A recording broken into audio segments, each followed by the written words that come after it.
देखिए स्वाति जी, हम आपको झूठा दिलासा नहीं देंगे। आपके पति की हालत बहुत खराब है, अब तक उन्हें होश नहीं आया है। जब तक वो होश में नहीं आ जाते हम कुछ भी नहीं कह सकते। आप भगवान पर विश्वास रखिए, सब कुछ ठीक होगा। भगवान पर विश्वास? कैसे रखूं भगवान पर विश्वास? अभी हम भी नहीं हुए और मेरा सुहाग जीवन मृत्यु के बीच। जब भगवान की ओर विश्वास नहीं है तो होगा। मैंने मना किया था गांव में मत जाओ, मगर ना सुनी। देख लिया नतीजा। अब दूर हटो, मेरे पास जाने की जरूरत नहीं है। पर माँ, उनका ख्याल रखने की बजाय मुझ पर गुस्सा हो रहे हो आप। क्यों ना हो, अब तेरी गलती है। देखिए, गलती किसी की भी हो, आप इस तरह यहाँ पर नहीं झगड़ सकते। मरीजों को डिस्टर्ब हो रहा है, वैसे भी रात के वक्त यहाँ पर कोई नहीं रुक सकता है। आप लोग अभी चले जाइए। डॉक्टर के कहने पर सुमेधा जी अपनी बहू स्वाति को लेकर घर आ गई। कुछ दिन पहले जहां शादी की चहल पहल थी, आज सब कुछ वीरान है। सुमेधा जी अपने पति को पहले ही खो चुकी थी।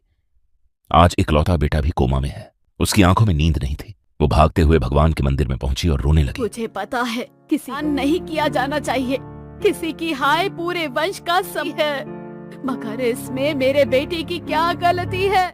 रह रहकर उनकी आंखों के आगे अपने बेटे की शक्ल आ रही थी, जो बेबसी से मशीनों के बीच जिंदगी और मौत से जूझ रहा था। रोते रोते उनकी आंखें लाल हो गईं। उन्हें खुद का ही होश नहीं था। तभी उन्हें ऐसा लगा कोई उनके पीछे खड़ा है। कौन है? सामने आओ। कहते हुए वह पलटी, मगर वहां कोई नहीं था। दूर उन्हें एक काली परछाई जाती हुई नजर आई।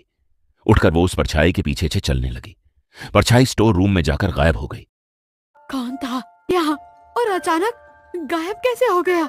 वो उस परछाई को ढूंढ ही रही थी कि उनकी निगाह हवेली की बालकनी पर पड़ी। वहां वही काला साया नजर आया जिसने पलटकर सुमेधा की तरफ देखा और बालकनी से कूद गई। यह देखकर उनके रोंगटे खड़े हो गए। सर पर पसीने की बूंदें झलक गईं। वो अपने कमरे में चली गई। दूसरी तरफ स्वाति एक अंधेरे मैदान में तेज दौड़ लगा रही थी। उसकी सांसें फूलने लगी थी। वो मुड़ मुड़कर पीछे देख रही थी, मगर तभी एक साया नजर आता तो कभी कुछ नहीं। उसका भागना मुश्किल होने लगा। उसकी सांसें उखड़ गईं और वह जमीन पर गिर गई। जैसे ही उसने उठने की कोशिश की, उसके सामने वही आदम कद से भी लंबा, बड़े बड़े नाखून, अजीब सा डरावना चेहरा लिए एक साया खड़ा था। उसे देख स्वाति के मुंह से आवाज भी नहीं निकल रही थी, मगर फिर भी पूरी हिम्मत जताकर वो जोर से चिल्लाई, कोई है, बचाओ, हेल्प मी, बचाओ मुझे। सुमेधा जी उसके कमरे में पहुंची तो उन्होंने देखा स्वाति नींद में चिल्ला रही थी। उसने उसे नींद से जगाया। माँ, हमने अपना सपना देखा। कोई काली परछाई, वो हमें खाने वाली थी। कहते हुए सुमेधा का चेहरा पीला पड़ काली गया। परछाई? आप चिंतित दिख रहे हो। क्या आप जानते हैं कि वो कौन है? क्या हुआ? दिख रहे हो? क्या आप जानते हैं कि वो कौन है? उसके रंग की तरह ही हमारा काला अतीत है। कोई है यहाँ, हमें डॉक्टर के पास जाना होगा। लेबर पेन, मालकिन, मगर अभी नहीं है। मालिक आ जाए फिर चलते हैं। तुम्हारा दिमाग खराब, तक वो आएंगे, दर्द से हमारी जान निकल जाएगी। ऐसा ना हो कि यहीं पर डिलीवरी हो जाए। बाहर से गाड़ी निकलवाइए। दोनों नौकर उसे हॉस्पिटल ले जाने में भी डर रहे थे। क्या सोच रहे हो? गाड़ी चालू करो। कहते हुए सुमेधा ने ड्राइवर को चलने के लिए कहा। बेवमन से ड्राइवर सुमेधा को लेकर अस्पताल के लिए निकल गया। तेज बारिश हो रही थी, बिजली चमक रही थी, सड़क पर घूप अंधेरा चढ़ा हुआ था। कार की रोशनी में ड्राइवर कुछ समझ में नहीं आया और उसने एक महिला को टक्कर मार दी। हो यहाँ, जाओ, जाकर उसे मदद की कोई जरूरत है क्या? वैसे भी हमको शहर पहुंचने में देर हो जाएगा, और ये क्या है, किसी ने हमको उनका महिला को छूते हुए देख लिया, जला देगा। मगर गलती तो हमारी है ना, इसलिए उसके पास नहीं पहुंचा। तो हो सकता है कुछ। गाड़ी से उतरो बहादुर, तुम जाकर उस लड़की को देखो। जाएंगे मैम साहब, ना आप जाएंगे ना हम लोग। बहादुर से निकलो। सुमेधा ने दोनों को रोकने की कोशिश की, मगर वो लोग नहीं रुके। वो लड़की जो गाड़ी से टकराई थी वो भी प्रेग्नेंट थी। वो वहीं रोड पर कराह रही थी। सुमेधा को हॉस्पिटल पहुंचने के बाद बेटा हुआ, उसके साथ आई हुई नौकरानी और ड्राइवर दोनों खुश थे, मगर सुमेधा का मन अभी भी उसी लड़की में लगा हुआ था। सुमेधा के पति हॉस्पिटल आ गए थे, वह भी बहुत खुश थे। हॉस्पिटल से डिस्चार्ज होकर जब सुमेधा घर पहुंची तो उसे वहां किसी के होने का एहसास हो रहा था। देर रात कई बार उसे बच्चे के रोने की आवाजें सुनाई पड़ती। मेरे साथ ये सब क्या हो रहा है? मैं पागल हो जाऊंगी।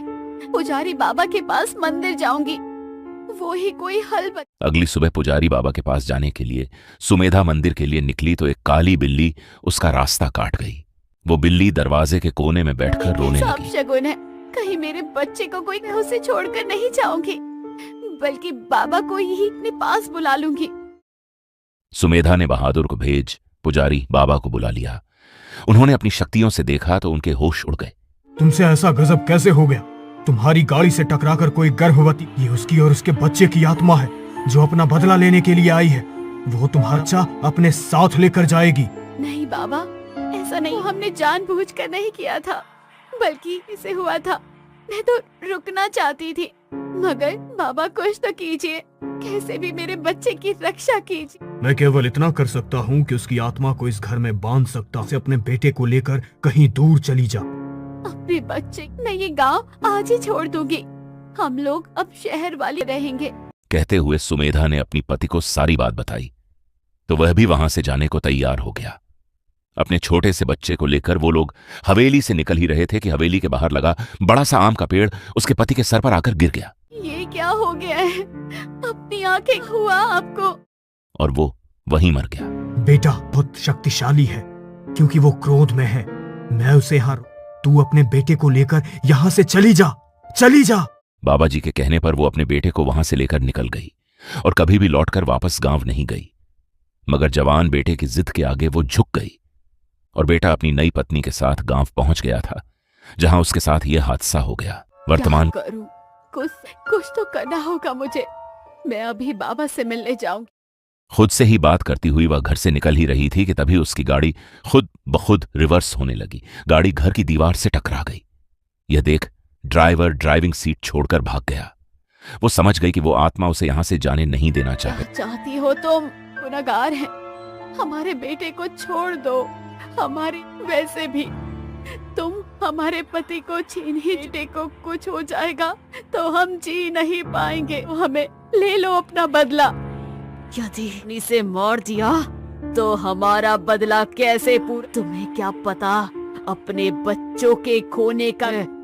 सारी रात हम सड़क पर किसी की मदद आए थे, मगर कोई भी हमारी मदद के लिए अपने बच्चों को अपनी आंखों के आगे तड़पते हुए, तुम भी पल पल अपने बेटे को मरते हुए देख, उसके बाद तुम्हारा खानदान खत्म हो जाएगा। जो सजा देनी है मुझे दे दो। मेरे बेटे को छोड़ मारकर तुम्हें अपना बेटा वापस तो नहीं मिलेगा। तुम्हारा बेटा जिंदा होता तो वो भी उसी की उम्र। जवान बेटे पर मुसीबत को देखकर एक माँ के दिल पर मेरा ना सही, उसकी नवविवाहिता के बारे में अभी तो उसके हाथ का चूड़ा भी नहीं उतरा है। परछाई ने उसकी बात का कोई उत्तर नहीं दिया। तभी स्वाति भी वहां आ गई। उन लोगों की बात सुन उसे सब समझ आ गया था। आप अपने बच्चे की चाह में भटक, एक बार मन की आंखें खोल कर तो देखो, राज में आएगा। यदि आपने मेरे सुहाग को मुझे दिया तो मैं वादा करती हूँ हम दोनों मिलकर ताकि आपको मुक्ति मिल सके। स्वाति की बातों का अपनापन और मुक्ति की चाह ने उसके मन से सारा मैल खत्म कर दिया। राज्य सकुशल घर वापस आ गया। राज्य के वापस आने के बाद सुमेधा, स्वाति और राज्य ने उस आत्मा की मुक्ति के लिए पूजन कर श्राद्ध किया। उस आत्मा को मुक्ति मिल गई, मगर सुमेधा जी को उम्र भर इस चीज का मलाल रहा कि काश उस वक्त उन्होंने अपने नौकरों को फोर्स कर बोला होता कि उसे भी अपने साथ हॉस्पिटल लेकर चलो, तो शायद वह भी बच जाते और सुमेधा के परिवार को कोई तकलीफ भी ना होती। यह कहानी आपको अच्छी लगी हो